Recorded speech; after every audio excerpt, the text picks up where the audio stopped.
Food is the language we all speak.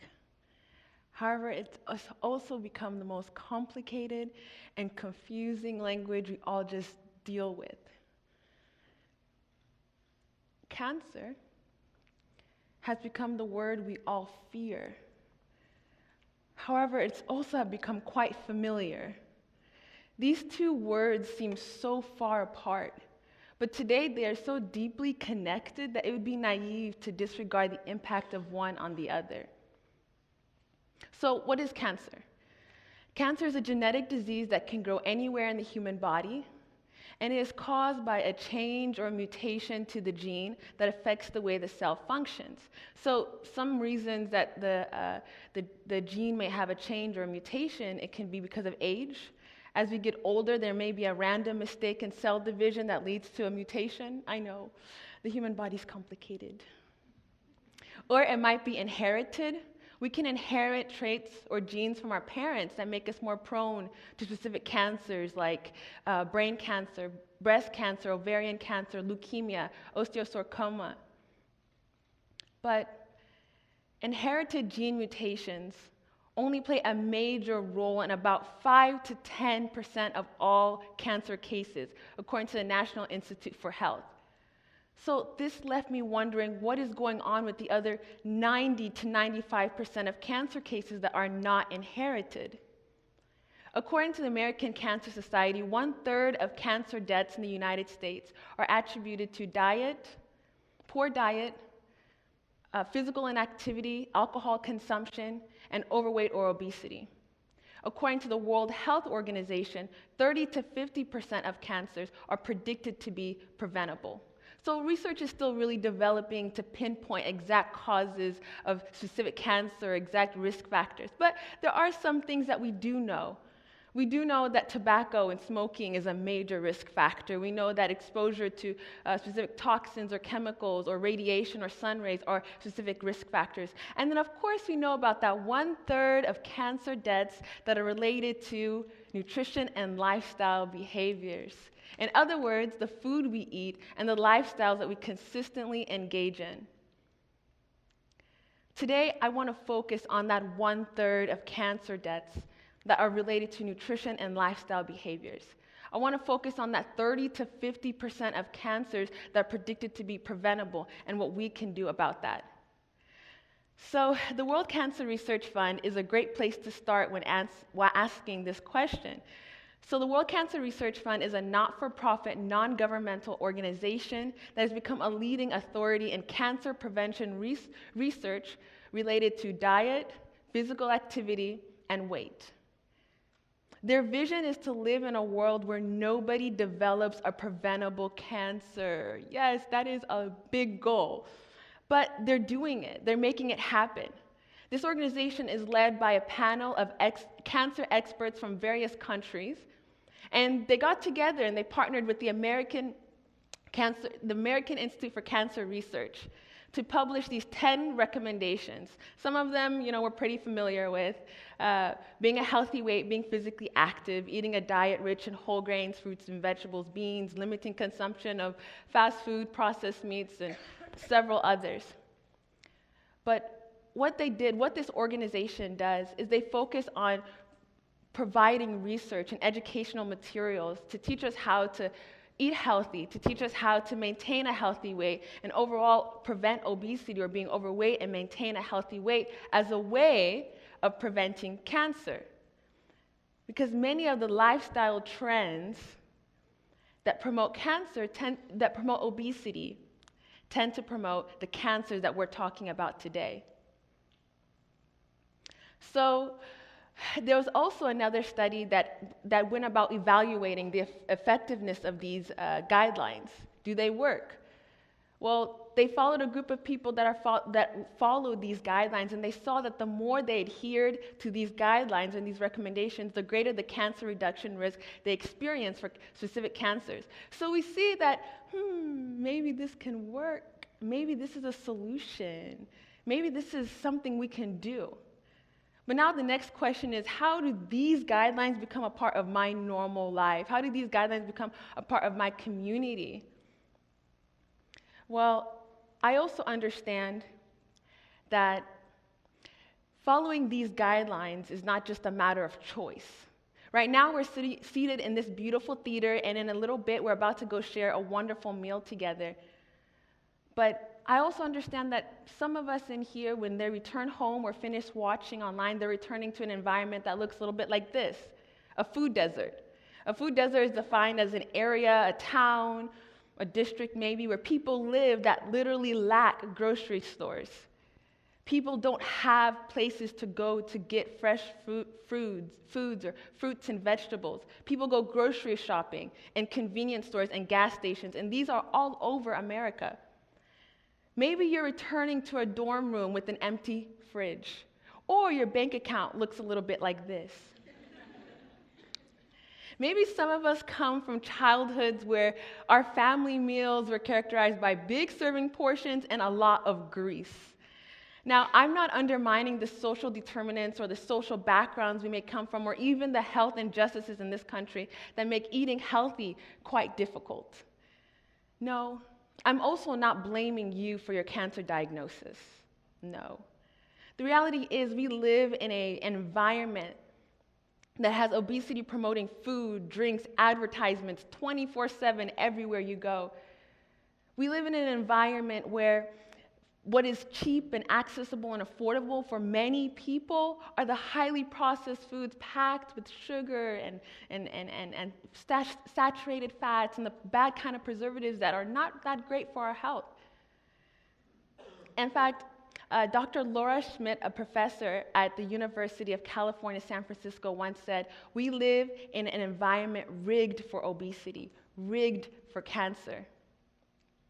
So this leaves me again asking, where do we go from here? What can we do about these statistics? What can we do about this information that we've learned so far? Now, here's the thing. Nutrition for the people is not just about the science and the statistics that I could share with you as somebody who studies nutrition. No, we can fight inherited diseases, genetic diseases, infectious diseases, and many medical diseases with just science. We can treat cancer with just science, but you cannot prevent obesity and cancer with just science, because nutrition is not just science. For a moment, I would like us to take a step back and zoom out and see the bigger picture with nutrition. Let's zoom out of the science and see the culture, the community, the family that literally rotates around food. Let's see the dishes and the meals that are such joyful elements of culture. So on this next slide, I have pictures of food that was presented at different cultural events here hosted by Hispanic Unidos, Third Culture Kids. Now, my question for us today is, can plates like this, that look like this, fight cancer? Yes. Can our cultural foods fight cancer? Yes. I'm a Rwandan-American, and I know that my culture and my upbringing and my culture play a big role in my identity and play a big role in my food choices. And I think many of us today would agree with that our upbringing, our culture, and our community play a big role in our food choices. So I decided to focus on two culture communities, Hispanic/Latino people and East Africans.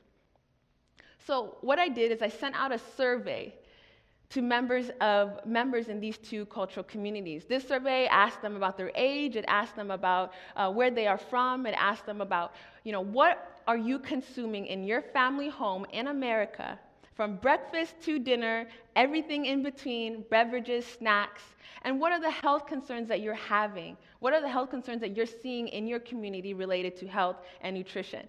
And the results that I got were really interesting. So let's first start off with the first survey.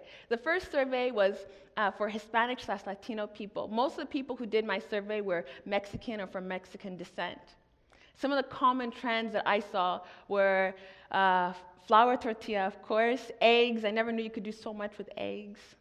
Enchiladas, burritos, tacos, fajitas, lots of rice. Snacks included Mexican candies, pastries, chips.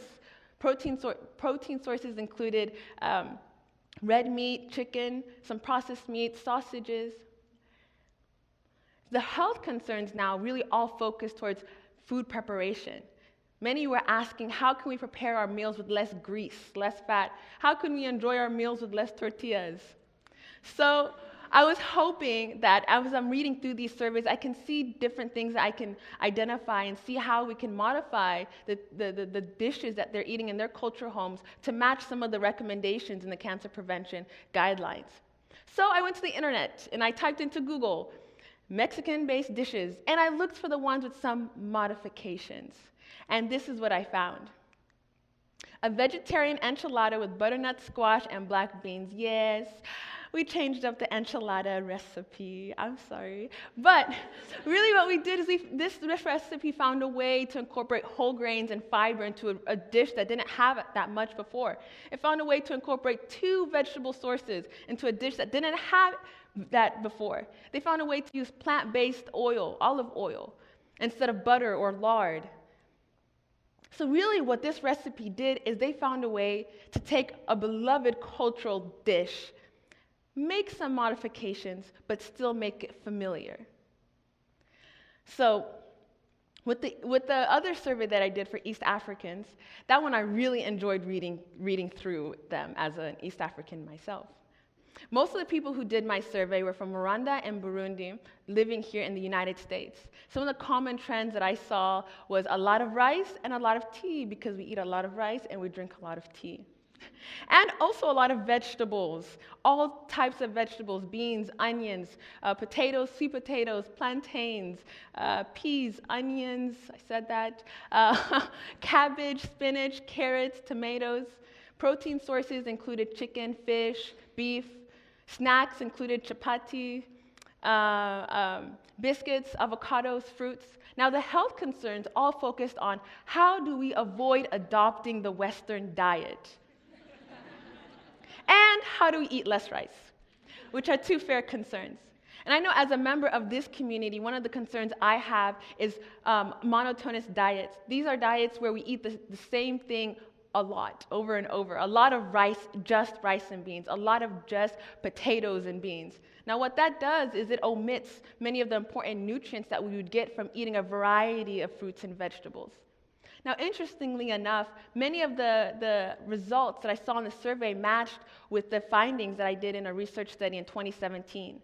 In 2017, I did a research study about how East Africans adapt to the food environment of the United States and how that affects their health.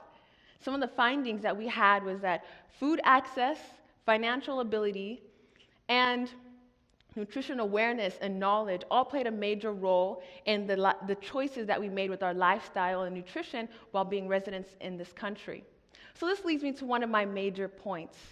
The level of nutrition awareness and knowledge you have will determine how powerful your cultural and traditional foods will be in preventing or fighting cancer, no matter where you are from.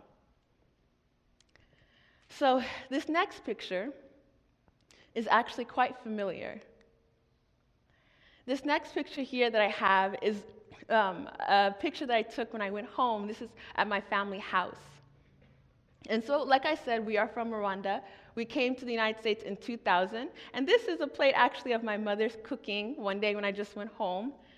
And one thing that the nutritional quality of my family's meals has kind of gone up and down since the time we have arrived, because we came here and you see how cheap meat is. Wow. All of a sudden, meat becomes a core element to your cultural foods, when before it really wasn't that big an element. All of a sudden, my parents had to learn how to adjust to prepare our cultural meals when McDonald's is right down the street. And when you go into grocery stores, the processed foods seem to be the cheapest and most quickest option. All of a sudden, mac and cheese sounds really good. You know, my parents, especially my mom, had to learn how to adapt to the food environment in the United States and learn how to adapt to preparing the cultural meals that's such a big part of our lives while still remaining healthy and teaching us kids to be healthy and be aware of nutrition. But even then, we had to make some modifications. So this picture here is really a result of several years of making modifications. We were cooking baked seasoned chicken instead of fried chicken, or having two sources of vegetables on the table, or having white rice served in a little bit of a smaller bowl to encourage us to choose more from the protein and vegetable option. So again, my question to you guys today is, can your cultural foods fight cancer? Yes, but we have to make some modifications. The traditional foods or our cultural foods can only be as powerful as the nutrition awareness and knowledge we have that we can implement and make modifications to what we eat to really promote our health and avoid cancer, at least the 1/3 of cancers that are related to nutrition and lifestyle behaviors. So what I would like for us to take away from this today is really, let's see what steps towards change we can make. For some of us, it might be taking this to your city council and seeing how you can incorporate more community gardens into your community. Or maybe taking it to Congress to see how healthy foods can be more affordable for people.